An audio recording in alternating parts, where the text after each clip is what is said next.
Hello, friends, and welcome to another edition of the TV is a Real Mom podcast. I'm your host, Dave, and as always, I'm joined by my co-host, my sister, Katie. Katie, how's it going? It's going, Dave. It's going. You not feeling this big brother this season?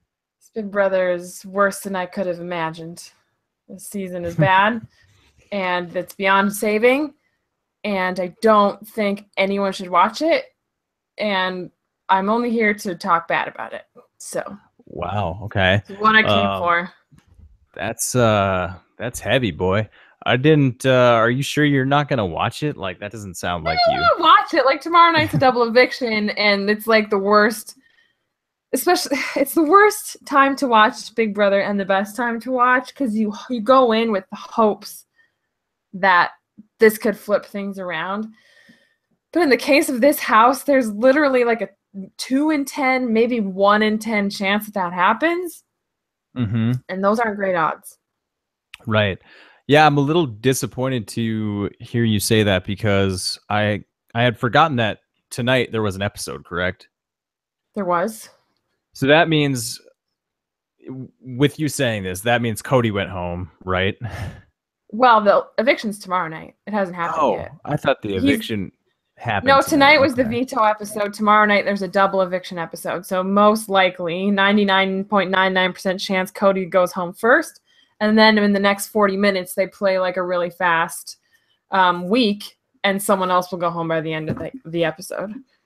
Oh, I didn't know that's how that worked. I kind of assumed that in a double eviction there would be like 2 people out of the 3 that go, but That's what they do in the triple eviction. Like they still evict the person who's been on the block all week or whatever.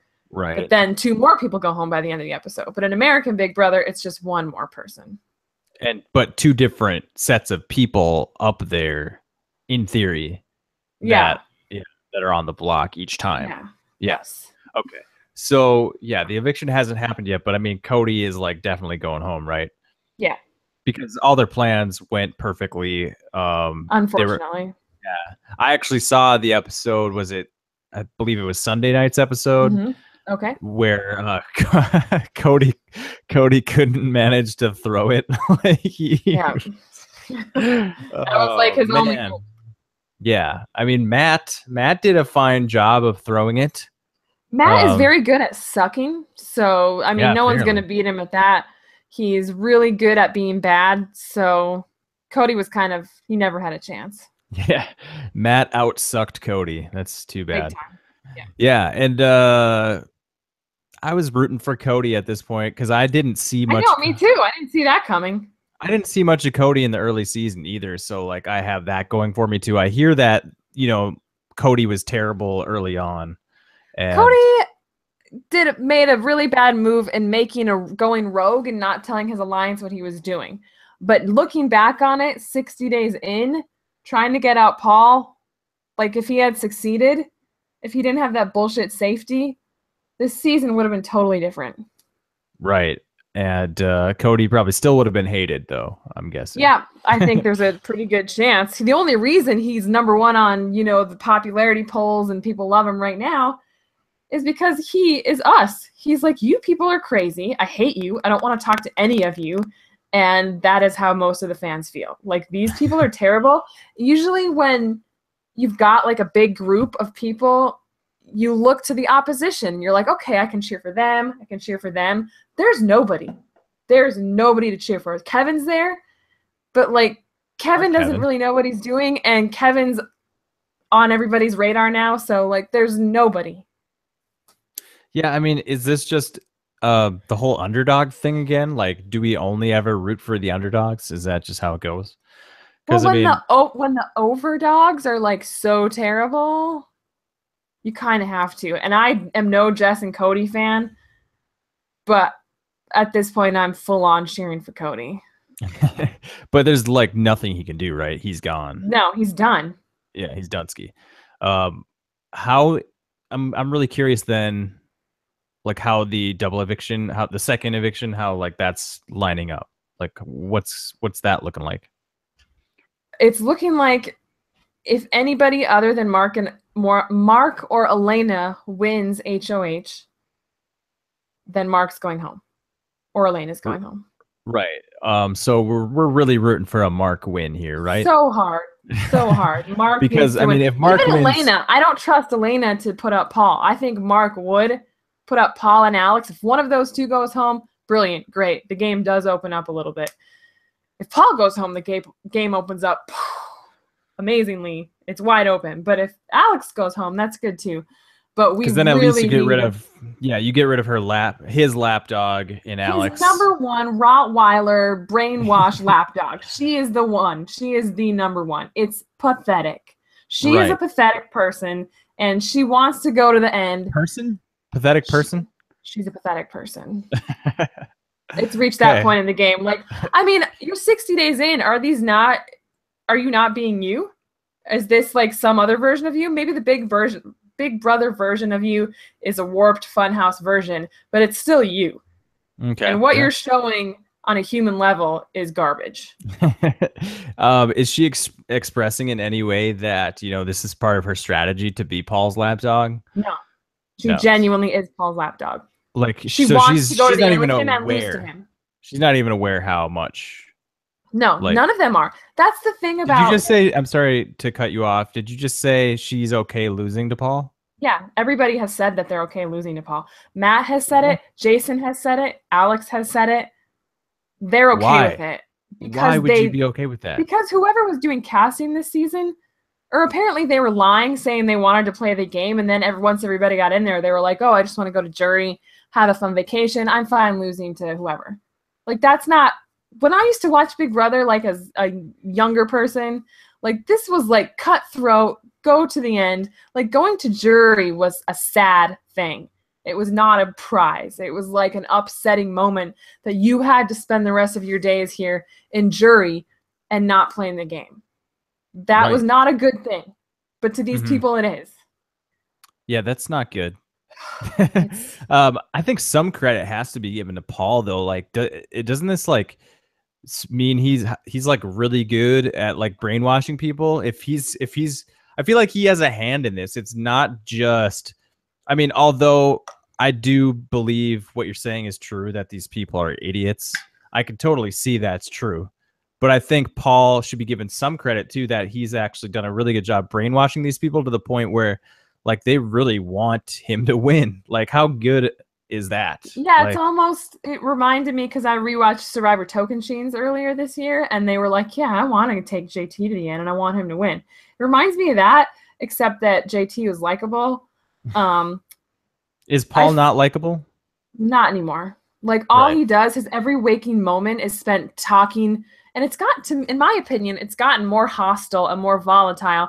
His every waking moment is spent talking shit about who he's setting up as his next target. And to me, I feel like it's amped up because he's worried about the double eviction because he knows it's coming. And so he's really, really hammering home who he wants these targets to be and just talking such crazy amounts of shit to them. It blows my mind, or about them, not to them. Right. And like, I feel like it's almost like he's spinning so fast, like he's gonna spin out of control. Like if this double eviction doesn't go his way, like he's gonna, something bad's around the corner. Yeah, I don't understand how people like aren't getting turned off by this kind of behavior. I know, that's the upsetting thing. It's like if you were a normal human being and you saw the level, the like obsessiveness he has about Kevin right now.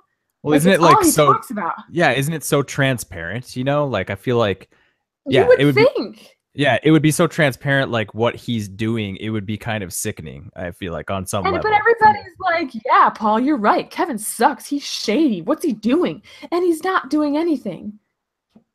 Right. Other than he just sort of gave some kind of indication to Paul, or Paul's getting the feeling that Kevin's going to turn on him at any minute. And that's really all that's going on. Kevin hasn't even really done anything, though. I think the only thing that's based on is that he is talking to Cody because he feels bad for Cody. And Paul's making it seem like, oh, he's talking to Cody. And then everybody's like, oh my God, you can't talk to Cody. And like, he's a freaking human being. He just lost his girl. He's gone through hell in this house. And you guys think like they can't even speak to him. But like Alex and Jason speak to him and, oh, it's fine. But if Kevin says one word to him, it's like, oh, nope, Kevin, he's being shady. Forget it. Yeah, I mean, that's how you know the game has gotten out of hand when it's gotten way out of hand. Yeah, when a player in the game can't really, well, for one thing, they can't even talk to another person, let alone how can they play their own game? Because what you're looking at is Kevin, if he gets voted out because of this, like very soon, if he gets evicted because of this, it's like you'll be looking at him talking to Cody as a mistake. Essentially, him trying to play his own game is a mistake. And that when it's got to that point, that's very unfortunate because it's like the game has been in Paul's pocket for weeks now, you know. And he gets like he makes up something about, oh, Kevin's been talking shit about me. And I'm like, what the hell have you been doing for the last 72 hours? Like, it's so frustrating when hypocrisy. He says, this person's doing this person's doing that. And hypocrisy is nothing new in Big Brother, but when you have him being validated by everybody around him, because they're all just like, what's the human centipeding up his ass? Like, I got a nice little human centipede going there. It is. It's like Alex is the closest to his butt, and then it just goes on from there. And they're fighting to be the one furthest up his butt. Like, that's the competition that's going on right now. They don't care about making it to the end and winning money. They want to be up inside Paul's butt more than anybody else. Man, I want so badly to make like a photoshopped picture of them all lined up in a human centipede, like his Let little me tell alliance. you could probably get a lot of likes because there's nothing but hatred out there for Paul I would right love now. to do it, but I just feel like it's like too like you can maybe do a cartoony version of it. It's too crass. It's too crass. Well, yeah, I mean, I wouldn't like draw little stitches around their mouths and shit. I would just basically put them mouth to butt in a line. You know? Yeah, no, and, that would like, be here's funny. the thing, man. Paul is at the front of that line. His mouth isn't on anyone's butt. He's eating cuttlefish and just he's feeding them the shit, and they're eating cuttlefish and sending it down the line. Yeah. They're not only eating it; they're saying, "Please, Paul, give me more." That cuttlefish is delicious. Where did the cuttlefish come from? Is that from the movie? No, it's from South Park. There's an episode called Human Scent iPad, where Stan, I think it's Stan, gets attached to the Asian guy who owns the restaurant. Yeah, so he gets to decide like what food he wants before it. Somehow okay, you don't need to go much further. Let's just say that somehow cuttlefish becomes the food of choice. What he likes, okay. But yeah, Paul gets to have whatever he wants, and then everybody else takes what he's shitting out. Right. It's a very good analogy for this alliance, or if you can even call it that. Human centipede. Yeah, that's they should start like using that as the alliance name because there have been no alliance names this season. Yeah, so I mean we nailed it. They need one, so let's throw this one in here. Come on. Well, you make the Photoshop. I'll tweet it out. I don't think I'm gonna do it. It's just too crass. I feel like, but fine. That'd be awesome if more than they deserve.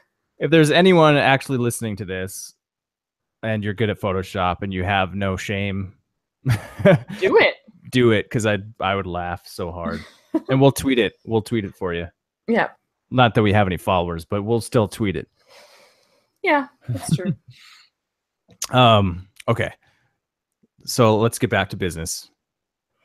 Big Brother. What's happening? The double evictions tomorrow night. We're praying for a Mark win because Mark wants to put Paul and Alex up, and that's like the only thing that's good.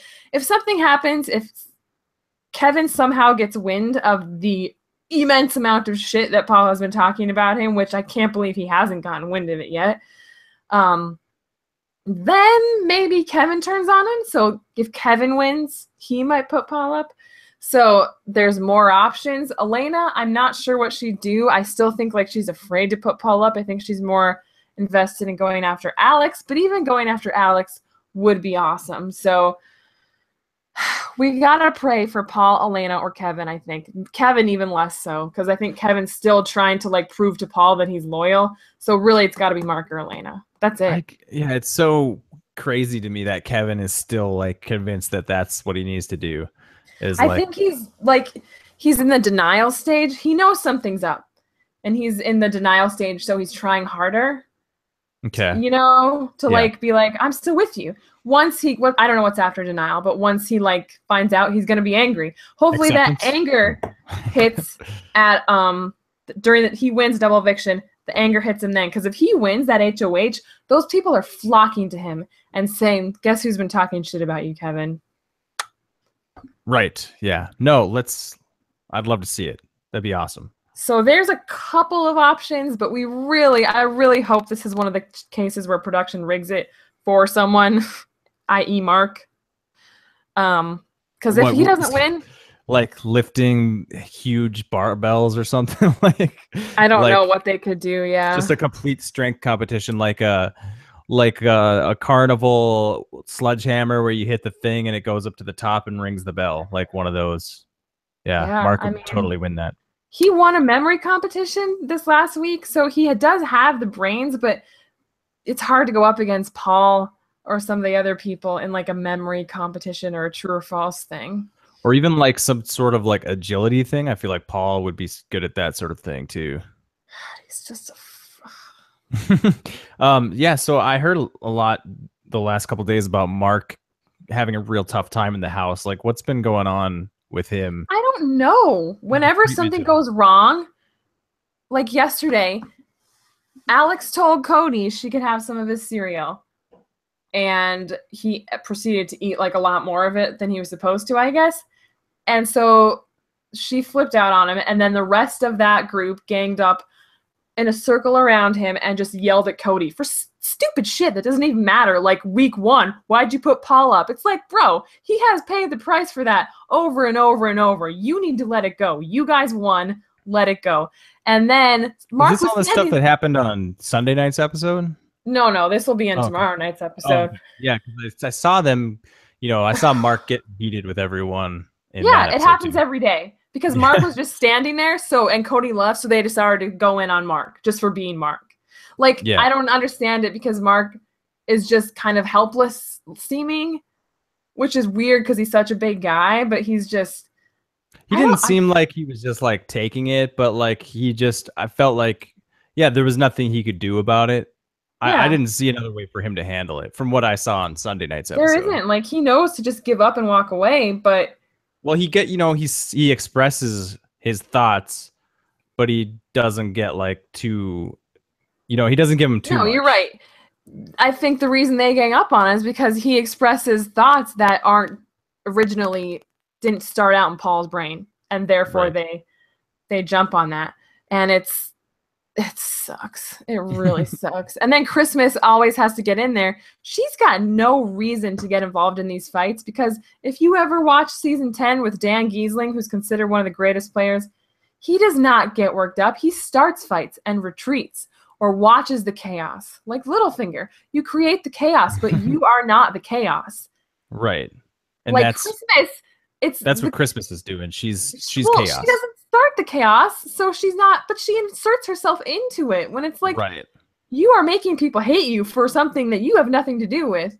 And it's just such none of these people know what they're doing. Yeah. Christmas was like, really irritating me on Sunday night. Like, she, like that whole kitty boo-boo. What the hell? You're a 35-year-old woman. Don't speak like that. Let's get rid of words like that in your vocabulary. I don't know. Speak like a adult. Christmas. Yeah, can you fill me in on some of the other characters in the house still? Like, what's going on with their games? I don't suppose there's much to say, because it all comes down to like, their games are Paul's game. Yeah, like, they're in Paul's alliance. They're doing what Paul says, and they'll be cut one at a time. So the question almost becomes more like, who does Paul want to take to the end? Yep, I think he wants Josh and Christmas with him at the end. Josh and Christmas. That's two very unlikable people that he could beat. Yeah. Yeah, Josh. Ugh, I mean, I had a Josh, dream. I Josh, had there's like something strangely likable about Josh. Like I can't. Yeah, I don't know. I could see him going because when he has a fight with someone, he'll go up to them an hour later and be like, "Yeah, I still like you, but I just." I'm And just he feels crazy. bad. He shows remorse because I think he senses, or maybe the diary room is telling him that people aren't liking when you guys gang up on someone. That is not a good look. And he, like after the fight yesterday about cereal, he was upset about how came off. And then Christmas was like, "We were being bullied," and it was like, bitch, in what world were you the one being bullied? It's just unbelievable. Like in Survivor, you have more self-aware people. Like nobody in this house has any self-awareness. Maybe Paul does to some extent, but even he thinks like he's being bullied. They're coming off as bullies, and there's no world in which that's the case. Right. Yeah. It doesn't sound good. I'm not A liking what lot I'm of hearing, things. Katie. Good is not one of them. I'm not liking what I'm hearing. Um, so yeah, I guess yeah. You have any stuff to fill me in on with characters that we haven't talked about or anything? Who are we Kevin's in forgetting? trouble. Jason's in a punishment outfit, just kind of along for the ride. It sucks because he and Kevin were super tight, and now he's seemingly turned on Kevin just because Paul told him to. Like, who are you? Are you your own person? Kevin's just kind of scrambling. I don't know what he's doing. Alex has become like a cartoon character version of herself, and a bad one, not in a good way. Um, Elena is in a lot of trouble, yet somehow still not figuring out what she needs to be doing and still being a bitch to Mark, who's her only like ally at this point. Christmas we went over. Josh, I think, even though he's like unbearable when you're fighting with him, I think he's playing a decent game. He apparently knew about the Kevin having the money, the $25,000, and didn't say anything this whole time. So that's a little bit impressive. How did he know about that? Apparently, Kevin told him on the first day. Okay. Yeah. Does everybody know now? Well, Paul About made the sure. Okay, so Josh Oh yeah, told, Paul was the person Kevin told, right? yeah, but apparently he also told Josh, and so that kind of pissed Paul off that somebody else knew. So he went up to Alex and told Alex that Kevin has the money, and Josh just told him now, which is such an obvious lie. Like there's a chance he gets caught in that lie, but these people are too dumb. I don't give them that much credit. Right. I mean, even if it comes to it and Kevin's like, "Are you kidding me? He said that? I told Paul the A day I got long, it." long time ago. and And Kevin has and dirt all on his Paul. lackeys will just be like, "That's not true. That can't be Yeah. true. Paul doesn't lie. His He brand is doesn't lie." friendship. He believes in friendship. How could he lie? Right. Exactly. Just eat that centipede poop. Eat it up. Yes, indeed. All right, so we're just rooting really hard for a Mark win then, I guess. Pretty much. Everybody, maybe if the collective BB fandom is all rooting for one person to win, the powers of the universe will make it so. But I don't think the universe cares. So Paul can win like veto, right? Yep. Power But if he's veto. up there with Alex, Oh, it'll be one of them. Yeah, only but one if of them can Paul win. wins against, yeah, that could be tough. We're praying for Paul or Alex to go home tomorrow. Yeah, what about numbers too? Like you get Paul and Alex on the block. Let's say even both of them are up there, but then is there a third person on the block or is that not a thing? No, that's done now. Okay, so that's better. Then it Yeah. has to be one of those two. Okay. Yeah. Mm-hmm. But what about if Paul does put someone else up instead of himself and it's Alex and someone else? Like what about the numbers? Do they vote out that other person? I'd say they'd need to put Alex and Raven up. Because then they might actually vote Raven. They might actually vote Alex. I mean, it's a win-win for the fans anyway. Sorry. Yeah. Either way, it's a win. Good point. Yeah. Yeah. But wait a second. Paul wins veto to pull himself off veto. Mm-hmm. Doesn't he get to choose who goes up in his place? The HOH chooses. HOH chooses. Okay, so Mark can put Raven up. So if HOH has put Paul and Alex up, obviously he wants one of them gone. So he'll do she'll do whatever she can to make it happen. I think I'm almost starting to understand how this game works. Well, too bad it's such a garbage season, but yeah. Yeah, you're not alone. Like the podcasting community pretty much is all denouncing this season, proclaiming it dead on the table. This tomorrow night is do or die. Yeah, God, I might have to tune in and root for Mark. Root for Mark. Yep. Come on, Mark. Come on, baby. Do it. You haven't won an HOH yet. This is your time. Come on. Yeah, that's your winner pick too. This could be the turning point. Could be the turning point for him. If he doesn't win HOH, he's most likely gone. I mean, he has a chance of veto, but right. But if he does win, I mean, this could be the turning point in the game. If you get Paul out, the whole thing's shaken up. Exactly. This season needs a shake-up more than any other season in recent memory. Like, they need to shake it up. To be honest, though, from what we've talked about, I feel like even with Paul gone, he's indoctrinated these people so hard, they're still sticking together after he's gone. Like, I don't know, though. Like, you have your pockets, and within those pockets, there's people that really don't like each other. So right. They're all being held together by Paul. So like, Jason despises Matt and Raven. A lot of people are annoyed with Christmas. Like, it could be interesting. God, yeah. I really hope he wins. Me too. That'd be awesome. That would be awesome. Miracles can happen. All right. Anything else you want to add before we call this one? God, no. I'm done. All right. That'll do it for this episode of the podcast. We just did a couple podcasts on Alone and Game of Thrones. Yeah, we are probably going to go back to this format of doing individual videos on, whatever TV show we're talking about. Yeah. We might look into doing some kind of long form podcast in the future, but not sure how that's going to look. Also, I just was informed by Catie that our 100th episode happened, apparently. And it was a special one.